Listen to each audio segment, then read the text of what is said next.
Hop, bonjour à tous et bienvenue sur cette vidéo dans laquelle on va s'attaquer à Build, Relib pour pouvoir l'utiliser ensuite derrière. Donc Relib, qu'est-ce que c'est? C'est une librairie qui va gérer tout ce qui est graphique OpenGL et audio, notamment OpenAL, pour nous. Donc qui est cross-platform, hein, qui fonctionne à la fois sur Windows, sur Mac, sur Linux et sur Raspberry aussi. Et grosso modo, il faut l'avoir un petit peu comme la SDL en version plus restreinte. Donc il y a moins de code. Le code est assez simple à lire. C'est développé par Ehsan et il écrit vraiment du code qui est globalement simple à lire, notamment assez simple pour que sans avoir trop fouillé dedans, sans avoir trop mis les mains dedans, j'ai pu faire une pull request une fois pour résoudre un petit souci. Ça a été relativement vite. En plus, Resen l'a validé en moins de 4 minutes, donc c'était incroyablement vite même, incroyablement rapide. Mais le code est assez simple. Et aujourd'hui, je vais vous montrer comment est-ce qu'on peut build Relib tout simplement. Donc je suis sur Windows. Normalement, vous avez tout le nécessaire en fait pour pouvoir build Relib avec l'installation de la suite MinGW avec le compilateur GCC du coup sur Windows avec Commander, etc. Donc ça je l'avais fait dans la toute première vidéo de la chaîne, je la mettrai en description de cette vidéo si vous voulez aller la voir avant, pour avoir tout l'environnement qui est bien setup et qui est prêt pour tout simplement développer des applications en C ou en C++ même, puisque en installant MinGW vous avez G++ également comme compilateur, donc le compilateur C++.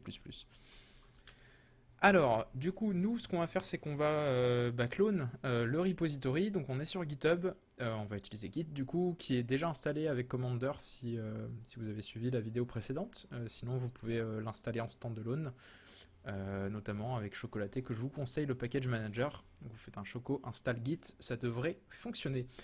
Alors, nous, ce qu'on va faire, c'est qu'on va le clone. Par contre, je regarde avant, puisque je l'ai déjà, en fait, Relib. Donc, on va le clone une deuxième fois. On a juste à prendre, hop, l'URL du projet GitHub. Et sauf que comme il existe déjà, pour pas qu'il me le clone dans ce repo qui existe déjà, du coup il va mettre une erreur. Je vais le clone dans le repo relib_2 parce que par défaut quand vous faites un git clone, il va créer un dossier qui s'appelle le même nom en fait que le repo. Mais vous pouvez préciser en deuxième paramètre le nom d'un dossier en fait dans lequel vous voulez qu'il soit cloné. Donc on va faire ça, ça va être un petit peu long puisque en fait Relib inclut des exemples. Enfin c'est assez fourni, hein. Si vous voulez vraiment regarder les exemples et tout, c'est assez pratique, il y a beaucoup de choses, il y a vraiment pas mal de trucs. En fait, globalement, il y a un peu de tout pour commencer à faire un jeu vidéo, notamment en 2D. En 3D, il faut un petit peu plus de connaissances, on va dire, surtout au niveau de tout ce qui concerne les caméras, un petit peu de maths, un petit peu de choses comme ça, piloter des mèches 3D, etc. Mais tout ce qui concerne la 2D, c'est extrêmement bien fourni. Vous avez de quoi faire absolument tout ce que vous voulez, que ce soit des jeux ou que ce soit des applications même. Il y a notamment quelqu'un sur le Discord euh, de, de Relib qui développe une application de management, donc de gestion de projet, qui est assez bien foutue. Et puis comme Relib c'est écrit en C, on peut faire des bindings dans n'importe quel langage. Donc lui il fait ça en Go avec un binding qui a été écrit par un autre membre de la communauté. Donc c'est assez pratique tout ceci. Je vais rentrer du coup, vu qu'on a fini de cloner dans le directory relib2, et maintenant on va voir à quoi ça ressemble. Donc globalement, vous avez cette architecture, le code de relib et le makefile sont dans src. Donc vous avez tous les modules qui sont ici. Les modules correspondent, tac, si on va sur relib.com et si on va sur la cheat sheet, les modules correspondent au carré. Donc vous avez le module core qui est dans core.c. Si je le retrouve, tac, ici, qui contient toutes ces méthodes. Vous avez le module shape qui contient toutes les méthodes, notamment pour dessiner des choses à l'écran. Le module texture pour s'occuper de tout ce qui va être image et puis texturiser des assets 3D. Le module texte pour gérer tout ce qui va être les fontes. Les modèles pour le module modèle pour tout ce qui concerne les meshes 3D, shader, donc ça va être tout ce qui va... Enfin, RLGL en fait c'est un espèce de wrapper autour de OpenGL qui va permettre de faire notamment du batch rendering, donc pour limiter le nombre de draw calls. Et donc dans le module shader, bah, vous avez tout ce qui va concerner l'envoi notamment de code de shader au GPU. Donc vous pourrez écrire des shaders en zut en GLSL, pardon, excusez-moi. Vous avez le module audio, enfin GLSL parce qu'on target OpenGL, hein, bien sûr. Donc vous avez le module audio qui va concerner bah, toutes les fonctions qui vont permettre de jouer avec des sons ou de la musique. Donc derrière, c'est de l'OpenAL qui gère tout ça. Et puis vous avez notamment toutes les structures qui sont utilisées, ainsi que les couleurs par défaut que Raysan a implémenté dans le projet. Donc voilà. Et donc globalement, nous ce qui va nous intéresser, c'est le makefile. Donc si vous avez installé comme moi GCC, que vous êtes prêt, vous pouvez faire vous pouvez aller dans SRC, vous pouvez faire un make ici. Et si vous avez cette erreur exactement comme moi, c'est notamment dû au fait que votre compilateur n'est pas reconnu par le makefile. Donc il y a plusieurs solutions pour le faire. Normalement il y en a une qui devrait fonctionner. Puisqu'en fait là c'est GCC, il ne reconnaît pas GCC. Avant ça, pardon, on va se déplacer sur une autre branche, puisque là nous sommes sur le master. Si on regarde, si on fait un git branch, nous sommes sur le master, et si on fait un git log par exemple des 10 derniers logs, --one-line pour les avoir à la suite, on est sur le dernier commit qui est reviewed missing includes. Et si on va sur le code, ici dans les commits, donc on est sur celui-là. Pour le vérifier, on peut regarder notamment le numéro ici. Nous avons C67BC, etc. C67BC, ça correspond à celui-là. Donc en fait, on est sur la version la plus à jour du projet.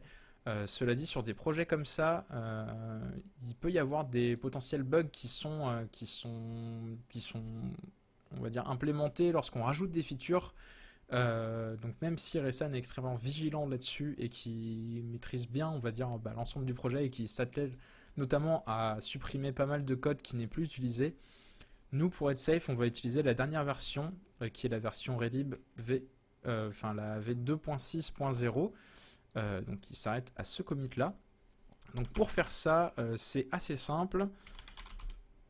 J'ai modifié le makefile, donc on va avec un checkout makefile, on va le remettre à l'état. C'est pas checkout, c'est checkout. On va le remettre à l'état initial. Donc si on fait un status, maintenant on voit qu'on a la même version qu'il y a sur le master en ligne. Maintenant on va pouvoir faire un git checkout tags / et on veut target plutôt la version 2.6.0. donc on peut taper 2.6.0. Et du coup, nous sommes bien sur la 2.6.0 dont le dernier commit est celui-là, Update Project Version for Release. Et on peut regarder qu'on est bien sur cette version puisque le dernier commit est affiché ici sur GitHub, donc c'est le 6f3c. Et nous avons bien le 6f3c. Si on fait un git log-n 5 des 5 derniers commits par exemple, on voit que notre dernier commit c'est bien celui-là. Donc on est bon, on est bien sur la version 2.6. On va pouvoir build ça pour avoir une version qui est plus stable, qui a été release. Alors, du coup, si on revient sur le makefile et qu'on remet du coup dans GCC. Alors par contre, moi GCC, je sais plus du tout où est-ce que je l'ai installé. Donc si on fait un -v pour avoir le numéro de version, commande GCC, normalement il donne aussi où est-ce qu'il est installé. Donc moi apparemment il est dans ctools min gw64 bin. Donc si j'ouvre un explorateur et que je vais là-dedans, on a bien GCC qui est ici. Donc c'est bien le bon chemin. Donc je vais pouvoir le mettre ici. .exe. Je sais jamais par contre si c'est des simples slash ou si c'est des double slash qu'il faut mettre. Et ben apparemment ça marche. Donc ça compile. Enfin c'est en train de tout compiler. Donc c'est plutôt cool. Il faut juste enlever pardon. Hop, par défaut c'était comme ça, faut l'enlever pour lui assigner le chemin direct. Donc normalement tout a été compilé, on a bien Relib qui a été compilé dans une librairie statique, on peut le compiler également dans une librairie dynamique. Pour ceci il y a une option une option qui est... D'ailleurs, le numéro de version n'a pas été mis à jour. Ça, on pourrait faire une pull request pour Esan pour dire que la version de Relib, c'est plus la 2.5, mais c'est la 2.6. Dans le Makefile 2.6. On va chercher dynamique.